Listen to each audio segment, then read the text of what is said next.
What is up, guys? Welcome back to another TBC Classic gold farming video. So today we have another gold farm for you. This one is absolutely amazing. And no, we are not just flying around gathering things, we're actually farming a mob for some items. Now, you actually need herbalism for the farm itself, but you are not just flying around gathering things. So basically, if you look at these giants right here, you're farming these. They are level 71 elite, or anywhere between level 70 and 72, kinda RNG right there, but they are elite, high level elite, so you need to be a ranged class or a really good geared player to actually solo these ones. And they're immune to a couple of spells for a boomkin, so for me it's very difficult to solo them, but it's still a very good farm, especially if you're a mage, hunter, or a warlock. So the farm itself takes place right up here at the Scattis area. Over here you have 3 of these different giants. They spawn pretty quickly. You will have some downtime in between the spawns, but that's not a problem. You can fly around, gather herbs, or fish in the pool, or farm these Arakoa around the place as well for Arakoa feathers. So you can utilize the downtime to farm a lot of gold as well. But there are 3 main giants, one spawning on the eastern side, one south, and one on the western side. So you have this guy right here, and if I fly down here, you will most likely see another one somewhere around the place. And you're basically just, there we have this one, you're basically just pulling them, kiting them, killing them, and once they are dead, you just gather herbs from the mobs. The good thing is that these giants right here can drop literally any herb in the game, except for one, and that is the Nether Bloom from Netherstorm. So, except for that one particular one, they can drop pretty much anything. So it's a very good farm to gather pretty much every herb in the game. So let's talk a little bit about the location itself. It's all the way up at the Scattis area, right? And to get here, you need to have flying. You don't need to have epic flying, you just need to have regular flying, so getting here would be really easy. And it's a very good way of farming that last stretch of gold that you need to get epic flying, because you can make a lot of gold from these mobs. I will show you an example very soon of how much gold you can make from the farm itself. The gold per hour will fluctuate, obviously, because we're in week 1 right now, so prices are very high, they're going down a little bit, but for most herbs specifically, the prices have been stabilizing, and even with these current stabilized prices, you are still making way over 500 gold per hour from this farm. So it's absolutely great, and that is just by killing 3 mobs. Now, back in the original TBC, these ones were absolutely camped, while right now all 3 of them are available, and no one is farming them. And on my realm, there are several level 70s. If I just slash you level 70, 0 players total. Well, that's wrong, because I just talked to a couple of druids, so I'll try this again in a second when the slash who command isn't messed up. But yeah, there's tons of level 70s. I'm playing on one of the most populated EU realms, and there's another one as well on the western side, so you can have 3 or 4, I think it's 3 spawns from the giants, and the one on the western part keeps patrolling up and down here, the one on the eastern part patrols around the main Scattis area, and the one down here just patrols back and forth.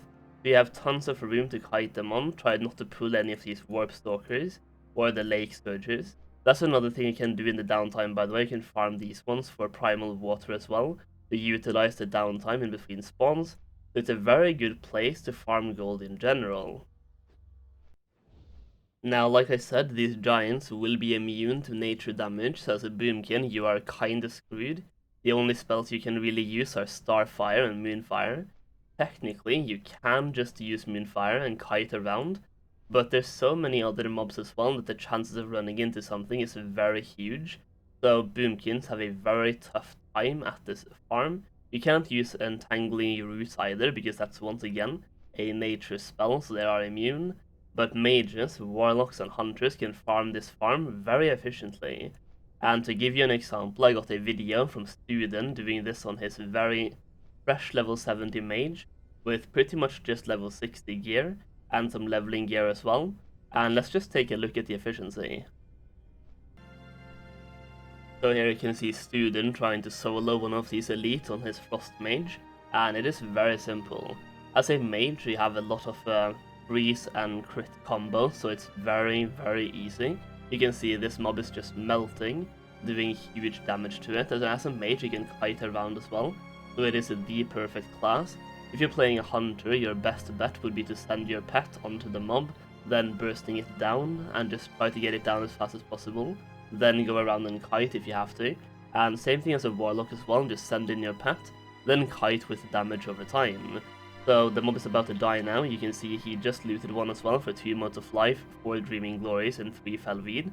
And he just got 5 motes of life, 3 Dreaming Glories, and 3 Mana Thistles from that one kill. So here's another example of the loot itself as well. You just saw him loot another several motes of life. These guys drop a lot of motes of life. And here you have the bags after roughly 2 hours of farming, so you can see pretty much all of the herbs that he's been getting, as well as the primal lives as well.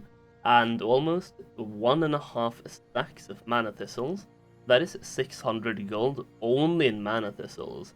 If you also look at the amount of Felweed and all of the other things he has, it's absolutely insane. You're making so much gold, and the Fel Lotuses as well, just in his bags right now, without all of the other vendor stuff he's been getting, and other stuff as well.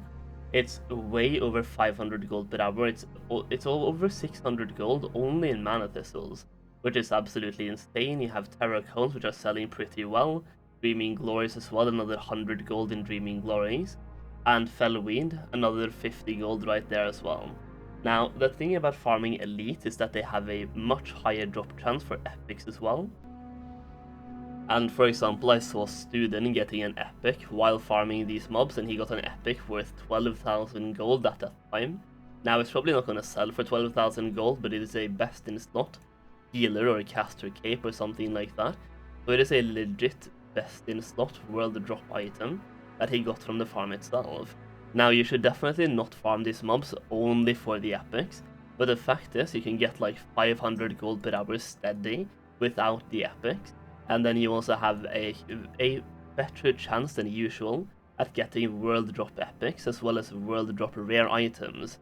So it's a very good farm in general. Now, even though they have a much higher drop chance for epics and rares, they also take a longer time to kill than a regular mob. So it kind of offsets the balance, because you can also AoE farm in different places. But the thing is, this is a very good farm, and it's also not too crowded right now. I would imagine as more people get to level 70, and this farm gets more and more popular, it will become more and more crowded. So if you are level 70, if you are one of those early level 70s and you have flying, definitely get to this location. It is one of the very few places you can farm a lot of gold without needing epic flying. I hope you enjoyed the video. If you did, leave a like down below, and if you do try the farm, let me know how it goes. Leave a comment down below.